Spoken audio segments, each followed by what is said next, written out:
салом бинандагони арҷманд, ин барномаи хабарию таҳлили ахбори озодӣ аст ки шуморо дар ҷараёни тозатарин хабарҳои имрӯз душанбе 16 феврал мегузорад. ман хиромон бақозода ҳастам ва ин барнома аз студияи марказии шаҳри Прага тақдими шумо мешавад. инак ба мавзӯъҳои асосии ин нашр таваҷҷӯҳ кунед. президенти тоҷикистон баъди беш аз ним моҳ дар телевизион зоҳир шуд, вале овозаву пурсишҳо дар бораи вазъи саломатии ӯ ҳамоно аз байн нарафтааст. хадамоти гумруки тоҷикистон ба шикояти соҳибкорони узбек дар мавриди далелҳои сунъӣ таъхири убури марзи миёни ду кишвар посух дод. нархи арзнамудаи молворидкунанда ё декларант шубҳанок аст. додистонии кулли тоҷикистон мегӯяд дар робита бо занозанӣ дар тарабхонаи парламенти хуҷанд додситони шаҳри Бустон барканор шуда зидди гумонбарони ширкатдори ин занозанӣ парвандаи ҷиноӣ боз шудааст. Уча прокурорро мебинанд, бо ҳамроҳонаш прокурорро мавриди лату кӯб қарор медиҳанд. бо вуҷуди нашри видеоҳои пайҳами Эмомалӣ Раҳмон, раиси ҷумҳурии Тоҷикистон дар шабакаҳои иҷтимоӣ ва расонаҳои давлатӣ, ҳадсу гумон дар бораи сабаби камнамо шудани ӯ рафт нашудааст. беш аз 2 ҳафта зоҳир нашудани ӯ дар ҳузури мардум ва телевизионҳои давлатӣ ки ҳамеша хабарҳои аввали онҳо дар бораи Эмомалӣ Раҳмон буд, ҳадсу гумонҳоро дар бораи сиҳатии ӯ барангехт.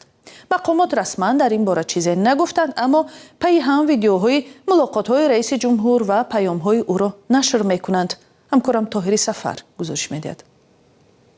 аз самими қалб ба шумо пеш аз ҳама сиҳатмандӣ бардавом, нерӯи устувор ва комёбиҳои навин дар фаъолияти давлатиатон орзумандам. таманнои сиҳатии бардавом ба Ши Ҷинпин, раиси ҷумҳури Чин, баъд аз сару садои зиёд дар бораи сиҳатии худи Эмомалӣ Раҳмон, ки тақрибан 2 ҳафта дар масари ом ва расонаҳо пайдо набуд. 28 январ президенти ҷумҳурии Тоҷикистон, пешвои миллат муҳтарам Эмомалӣ Раҳмон бо роҳбарони сохтору мақомоти низомӣ ва ҳифзи ҳуқуқ машварати корӣ доир намуданд. баъд аз ҳамин рӯз дигар Эмомалӣ Раҳмон на дар расонаҳои давлатӣ дида шуд, на дар расми боз кардани корхонае ё дар мулоқот бо мардум. камнамо шудани раиси ҷумҳур, ки ҳар рӯз дар расонаҳои давлатӣ намоён буд, ҳадсу гумон барангехт, ки гӯё Эмомалӣ Раҳмон бемор шудааст ва муолиҷа мегирад. баъзе аз сиёсатмадорони мухолифи давлат тахмин мекунанд, ки ӯ шояд бемор ва таҳти назорати табибон аст. вале баъзе аз манобеъ ба радиои Озодӣ гуфтанд, ки раиси ҷумҳур бемор нест ва фақат барои истироҳат ба ҷазираи Ҳайнани Чин рафтааст. баъд аз ин дафтари матбуоти раиси ҷумҳур дар бораи мулоқотҳои барномарезишудаи Эмомалӣ Раҳмон хабар дод. рӯзи 14 феврал видеои мулоқот бо Цузов Чиай, раҳбари Бонки Осиёӣ, сармоягузориҳои зербунёдҳоро нашр карданд, ки дар ҷараёни он маблағгузории дарозмуддат аз ҷумла барои нерӯгоҳи роғун баррасӣ шудааст. рӯзе баъд ва 15 феврал паёми табрикии ӯ ба номи раҳбари Чин нашр шуд, ки ғайримуқаррарӣ ба ҳисоб меравад, чун паёмҳои Эмомалӣ Раҳмон бар раҳбарони кишварҳо аслан хаттӣ нашр мешаванд. хуш омадӣ пешво, нуре дида ба дил ҷо. Эмомалӣ Раҳмон як сол баъд аз эълони истиқлоли Тоҷикистон ва дар ибтидои ҷанги шаҳрвандӣ ва вайронгари 5 сола ба қудрат расид. аз он замон то кунун раҳбари кишвар аст. тарафдоронаш ӯро кафили суботу оромӣ ва сипаре аз ноамниҳои афғонистонӣ ҳамсоя мешуморанд. созмонҳои ғайриҳукуматӣ ва ҳомиёни ҳуқуқ Раҳмонро барои беэътиноӣ ба ҳуқуқи инсон, саркӯби дигарандешону расонаҳои мустақил ва таъйини аъзои хонавода ва ҳампаймонҳои наздикаш дар мақомҳои баландтарини Тоҷикистон танқид мекунанд. кумитаи тафтишоти Русия барои додани ҳуҷҷати хона ба оилаҳои муҳоҷирон алайҳи чанд мансабдори шаҳри Сирдобски вилояти Пенза бо иттиҳоми хунукназарӣ парвандаи ҷиноятӣ боз кардааст. моҷаро баъд аз он сар зад, ки шаҳрдори Сирдобск рӯзи 10 феврал дар шабакаи телеграмаш аз ин маросим аксҳоро нашр намуд. дар гузашта ҳам ҳамин гуна тақдими ҳуҷҷати хона ба оилаҳои муҳоҷирон дар Русия ҷанҷол барангехта буд. мавзӯъро ҳамкорам Шаҳлои Гулхоҷа идома медиҳад. марина ермакова шаҳрдори сердобски вилояти пензаи русия дар пай як моҷаро вобаста ба тақдими шаҳодатномаи манзил аз мақомаш истеъфо дод. баъди он ки ин мансабдор аксро аз маросими супоридани шаҳодатнома нашр кард, дар шабакаҳои иҷтимоӣ мавриди ҳамлаи лавзии корбарон қарор гирифт. дар яке аз суратҳо ду зани кӯдакдор акс ёфтааст. ба навиштаи «Осторожные новости» дар шабакаҳои иҷтимоӣ иддао шудааст ки гӯё ҳарду ин зан ҳамсари як марди тоҷикистонӣ мебошанд ва талаб карданд ки то ҷо қонунӣ будани манзили додашуда тафтиш карда шавад. марина ермакова иброз доштааст ки тасмими тарки вазифа барояш хеле мушкил даст додааст. ҳодисаи ҳамсон соли гузашта дар митишии Москав рух дода буд. як оилаи серфарзанди муҳоҷирони тоҷик ки шаҳрвандии Русияро доштанд, шаҳодатномаи манзилро гирифтанд. дертар қарори додани шаҳодатнома бекор карда шуда, нисбати ин ҳолат парвандаи ҷиноятӣ бозгардид. дар натиҷа зодаи Тоҷикистон Тахмина Самадова бо иттиҳоми борои қаллобӣ ба даст овардани манзил ба 4 соли зиндон маҳкум гардид.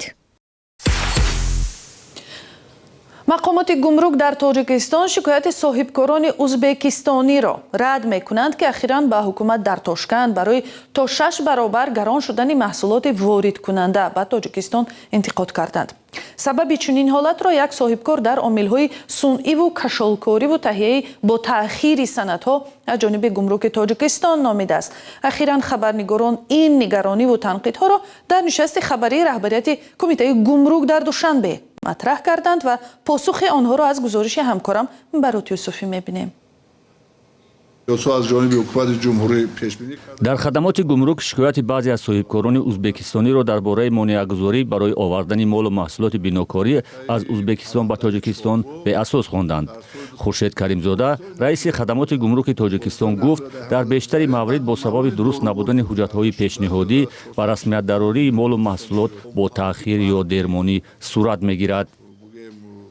ҳангоми ворид намудани ин ё он намуди мол на танҳо кошин, дигар намуди молҳо ҳам аст ва на танҳо нисбати Ӯзбекистон.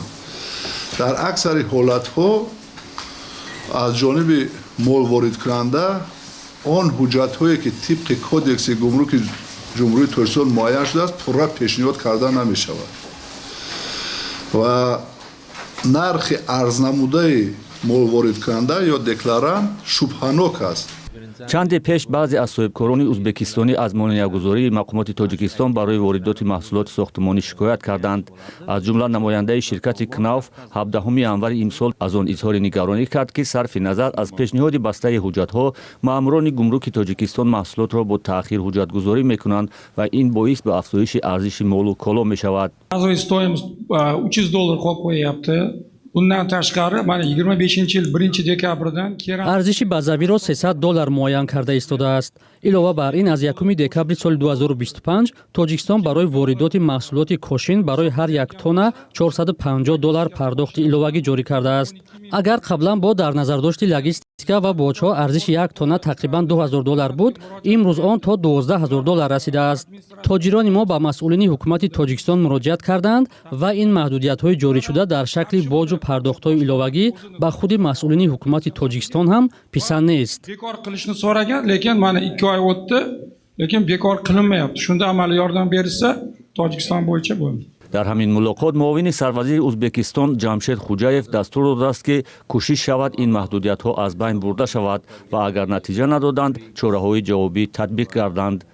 раиси хадамоти гумруки Тоҷикистон дар ин маврид худи соҳибкоронро айбдор кард ки нархи маҳсулотро мутобиқ ба нархи бозор нишон намедиҳанд. ҳангоми содирот худи молисобкунандаҳои ҷумҳурии Ӯзбекистон нарха камтар нишон медиҳанд. дар асл вақте дар бозор омӯзиш мекунӣ нархҳо ба маротиб аз нархи арзнамуда дар бо ҳуҷҷатҳои гумрукӣ зиёд мебошанд. норозигӣ аслан аз ҳамин ҳисоб буд ки гӯё нархи кошин баланд бардошта мешавад ва нисбати нархи семент ҳамин ҳолат ҳаст. аслан ду-се молуҷа номбар карда шудааст. содироти молу коло аз Тоҷикистон ба Ӯзбекистон дар соли гузашта $87 миллион зиёд шудааст. воридоти мол дар ин давра аз Ӯзбекистон зиёда аз $49 миллион афзудааст. бино ба омори ҷониби ӯзбекистон додугирии миёни ду кишвар дар соли гузашта ба тақрибан 738 миллион доллар расидааст. маълум нест радду бадалҳои ду ҷониб дар бораи мушкили гумрукӣ дар оянда бо каму зиёдшавии додугирӣ таъсире хоҳад дошт ё не. додгоҳи шаҳри хуҷанд дар пайванд ба занозанӣ дар тарабхонаи парламент нисбат ба ду кас парвандаи ҷиноӣ боз карда далелҳои дигарро таҳқиқ дорад. Фарзон муҳаммадӣ тафсилоти бештар дорад. ҳамин прокурори шаҳри Бӯстон мақомоти интизомии тоҷикистон пас аз тақрибан 2 моҳи занозанӣ дар тарабхонаи парламент дар хуҷанд ки пои як додситон дар миён буд қисман шарҳ доданд. додистони кулли тоҷикистон 13 феврал гуфт бинобар вайрон кардани оинномаи дохилӣ нисбат ба додистони шаҳри Бӯстон чора андешида, вале нисбат ба ширкатдорони дигари занозанӣ парвандаи ҷиноӣ боз карданд. рӯзи 20 декабри соли 2025 шабона соатҳои 23-24 дар яке аз тарабхонаи меҳмонхонаи парламент дар шаҳри Хуҷанд муноқиша байни прокурор Азизов Абдуқаҳор ва соҳибмулки меҳмонхона Ашуров Парвиз ба миён меояд.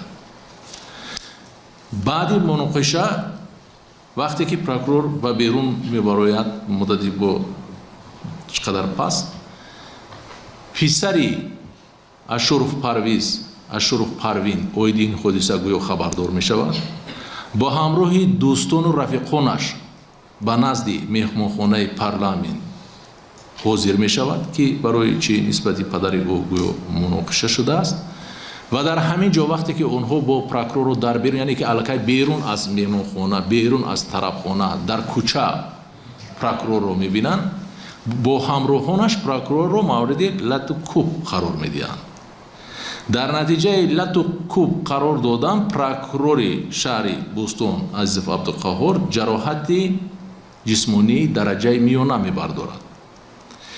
дар ҳоле ки шарҳи ширкатдорони занозанӣ дастрас нест, раиси додгоҳи шаҳри Хуҷанд Диловар Мирзо Ҳомидзода ба рӯзноманигорон гуфт аз рӯи ҳодисаи мазкур 2 нафар айбдор шуданд. яке аз онҳо ноболиғ аст. парвандаи ҷиноятӣ ворид шуда нисбати ноболиғ Ахмедов Абдурахмон Абдуғаффорович дар содир намудани ҷиноят бо моддаи 237 қисми 2 бандҳои А ва Б, яъне содир намудани ҷинояти абошӣ бо аломатҳои расондани зарари миёна ба саломатӣ ва аз ҷониби гурӯҳи шахсон. парвандаи дуюм нисбати Мустафозода Нарзулло Аъзам низ бо моддаи 237 қисми 2 бандҳои А ва Б ба суд ворид шудагӣ ҳаст. ҳамин парвандаҳо айни ҳол мавриди баррасӣ қарор доранд ва қарори ниҳоӣ бо ин парвандаҳо қабул карда нашудааст. мурофиаи додгоҳи охири моҳи январ шурӯъ шуда баррасии он ҳанӯз идома дорад. пештар манобеи Радиои Озодӣ гуфта буданд ки дар ин ҳодиса 4 нафар гумонзад ҳастанд. парвандаи боқимондаҳо бар асоси кадом банди кодекси ҷиноӣ муҳокима мешавад ҳанӯз маълум нест. дар муноқиша дар тарабхонаи парламент дар рӯзи 20 декабри соли 2025 наздикони баъзе аз мақомдорони баландпоя ширкат доштанд.